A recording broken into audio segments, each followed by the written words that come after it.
Mamma mia! I think I spotted an elusive Land Cruiser. Crikey! It's a herd! Now the Land Cruiser feasts on tremendous amount of fuel, and the interesting thing about the Land Rover... Dude! Oh shoot, I said the wrong thing. They're coming! They're coming!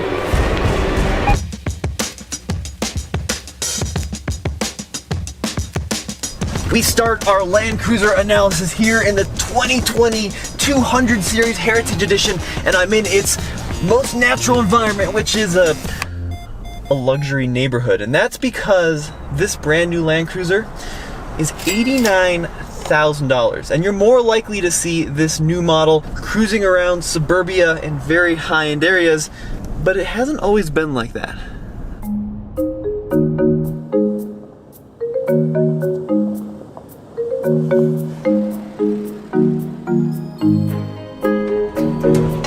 This is a collection of parts driving in loose formation, because this is a 1977 Toyota FJ40.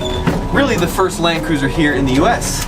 And Toyota flew myself and Matt behind the camera out here to Salt Lake City to experience the collection of old and new Land Cruisers. And today we're going to drive every single version out here off-road, but we have to start with Genesis, because this is a truck most people think of when they think of classic Land Cruisers. And let me tell you what, while it may be old and rattly and everything kind of shakes and bangs apart, this is one special rig. Underneath, this has a lot more in common with, well, a wheelbarrow than the new Land Cruiser, if we're being honest, because this competed directly with something like the Jeep CJ. And even though we are on a pretty, well, I should say very tame off-road course so we don't damage these vehicles, you can tell the ride is not super sublime. We have solid axles, front and rear, mounted on a rigid frame, and that's about it.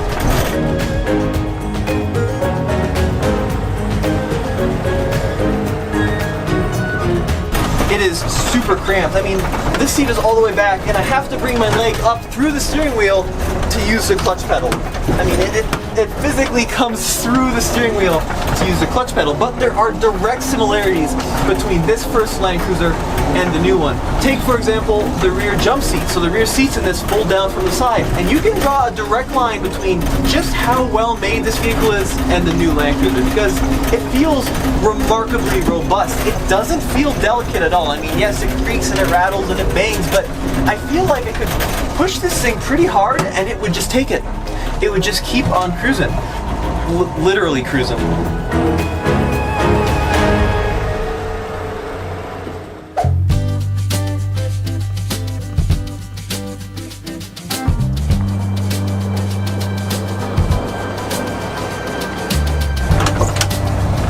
Toyota people call this Land Cruiser the Iron Pig. And it certainly is one of the most polarizing designs. This Iron Pig 77 Land Cruiser FJ55 is one of the coolest ever made, in my opinion. So this is the same era as that 40 Series Land Cruiser, but it's 4 doors with 2 bench seats. So this is a much more usable vehicle. Now, under the hood, you'll find a 4.2 liter straight 6, carbureted straight 6 with 135 horsepower. And this one, I'll tell you right off the bat, is a lot more comfortable than that 40 series. They've got a tremendous amount of headroom. I feel like I can actually operate the gas, the brake, and the clutch with ease. The steering is incredibly light, and actually, the ride is surprisingly compliant. Now, this is a very rare truck. You never see these trucks anymore, and compared to the ones that came after it, it wasn't nearly as big of a sales success. Now, underneath, the FJ55 shares a lot of components with that FJ40, but of course, it's a lot bigger, so you can carry your family, the dog, and all your stuff behind the second row with these, which you definitely have to appreciate.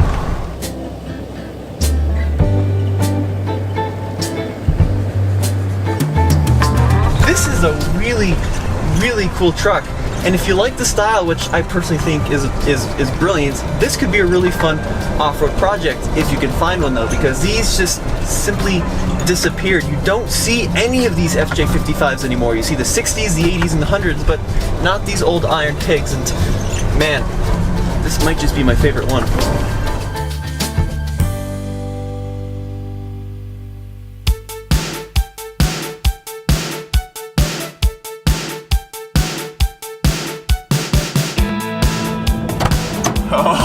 Welcome to the ultimate family truckster, because this is a 1984 60 Series Land Cruiser. This is the one that took families across the US to Disney World through the decade of Madonna. So let's see what this one's like now.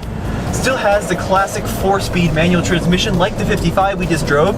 Still has solid axles and leaf springs and body on frame construction, but we do have some improvements like bucket seats and a real dashboard, and it doesn't clank and rattle and feel like the 40s anymore. This feels like a real car that you could drive every day, and that's because you can. Under the hood, there's a 4.2 liter inline 6, 135 horsepower. Now these 60s are carbureted, and if I'm being honest, they're a little bit slow. They'll top out about 60, 65 on the highway. They don't like to go much faster than that. But if you want to take the back roads to get where you're going, this is a truck to do it in. Dead reliable. It's still a carbureted engine, so it doesn't quite feel all that modern, but it's more modern than the 55 we just drove. And it's got some cool 80s touches, like these good old-fashioned horn buttons there in the center, and I love these little plastic sliders across the dashboard. It's just so cool. And if you want a manual transmission but you don't want to live in an analog radio, this is a vehicle to do it in, because the later models are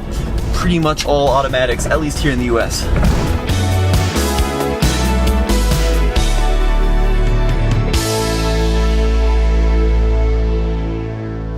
Oh, welcome to the 1990s, and this is a 1991 80 series, and this is one of the most famous of all the Land Cruisers because there were a lot of firsts and lasts with this vehicle. So 80 series Land Cruiser was the very last model with solid axles here in the United States, and it was the start of the luxury-oriented model. So we started to see more luxurious features make their way in, became more comfortable than the 60 series, and a lot more refined. Now this is an early model, so it has a 3FE inline 6-cylinder engine, a 4-liter, and it only develops 155 horsepower.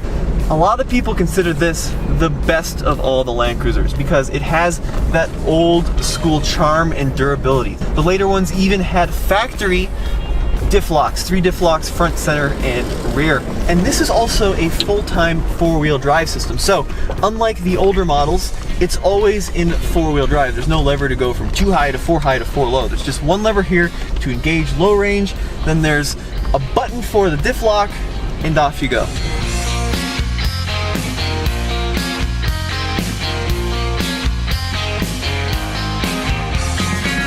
This one is also a 1991, so it has the less desirable 3FE 4-liter straight 6. The later ones, the FZJ80s, had a better engine, but this is so cool. This is an early one with cloth seats and no airbag, and this guy has just 70,000 original miles, which, if you know Land Cruisers, is absolutely nothing. Nothing at all.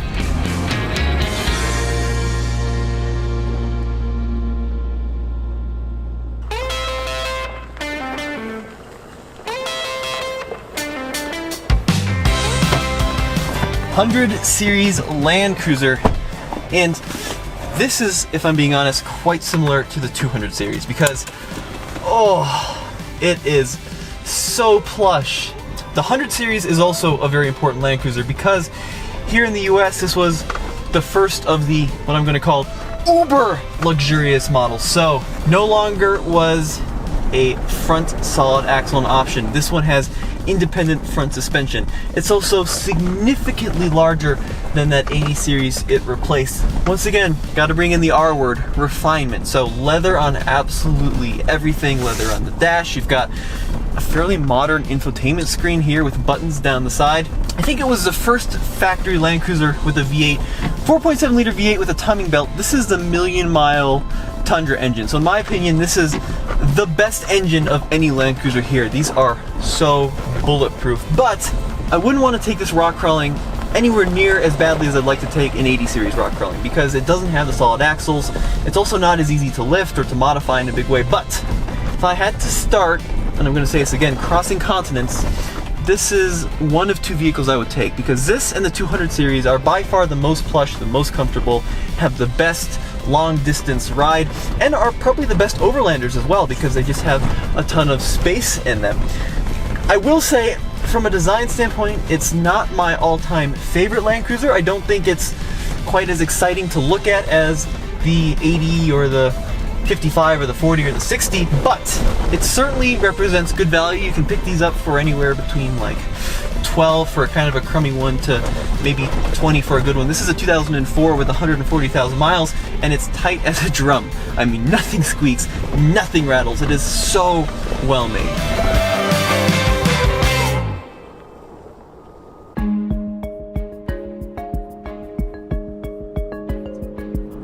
And this brings us back to the 2020 Land Cruiser Heritage Edition, the 200 series. And this vehicle is by far the biggest, the most comfortable, the most refined, and the most expensive of any we have driven today. But it still has that Land Cruiser name on the side, so it can still do this. If you're willing to get your $89,000 Land Cruiser dirty, it'll take it. Because while this may have gotten a little soft in the features department, it's just as robust underneath, with a body-on-frame construction, solid rear axle, and no, it doesn't have big transfer case levers. It's all gone electronic, but you simply twist a knob and off you go. Granted, it's a little big and a little heavy for serious rock crawling, but out on this stuff, which is mild trail runs, there's nothing better. If you have to cross a canyon, take a 4Runner. If you have to cross a continent, take a Land Cruiser. And for crossing the world, it doesn't get any better than this new 200 series. For 2020, Toyota has released a special limited production run of the 200 series Land Cruiser, and this is it, the Heritage Edition. They're only building 1,200 of them in only 2 colors, white or that midnight black. Now, what makes them special? In the front, the headlight backing here is now this black instead of chrome. Here on the side, we have a unique set of BBS forged wheels in this really cool bronze. All Heritage Edition models have this pretty cool roof cage made by Yakima. For Heritage Edition models, they actually went away with the 3rd row, so the jump seats are gone, and Toyota says this is to make room for extra stuff for off-roading and overlanding. There's also a unique cargo mat down here with a little itty-bitty Land Cruiser crawling up the side. And by far the coolest thing to me and videographer Matt has to be this badge right here, because this is a Heritage Edition badge. This looks like something straight off the 40 series. It's basically actually the same design, and it distinguishes this limited edition Heritage model from the standard version. There is no longer a cold box in the center console. On a regular one, this area would be a fridge. Not on this Heritage Edition. Once again, they wanted to save weight, add a little bit of space. I almost kind of feel like, though, they're decontenting it, but charging more. What do you think in the comment section below?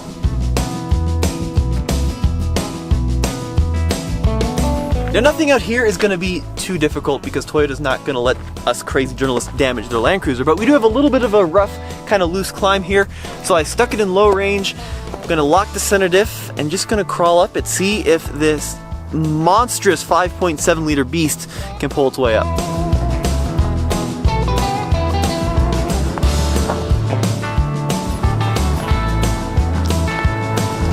Another cool thing I can dial in on this 200 series Land Cruiser is the Multi-Terrain Select, or MTS.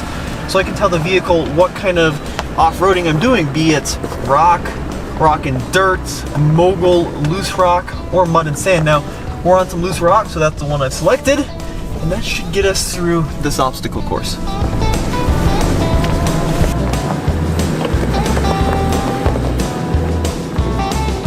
It's time to crown a victor of my favorite Land Cruiser. Now, the 40 and the 55 are so much fun to drive, great off-road, but they're just a little too small for my 6'1" tall frame. I just can't bring the seat back far enough.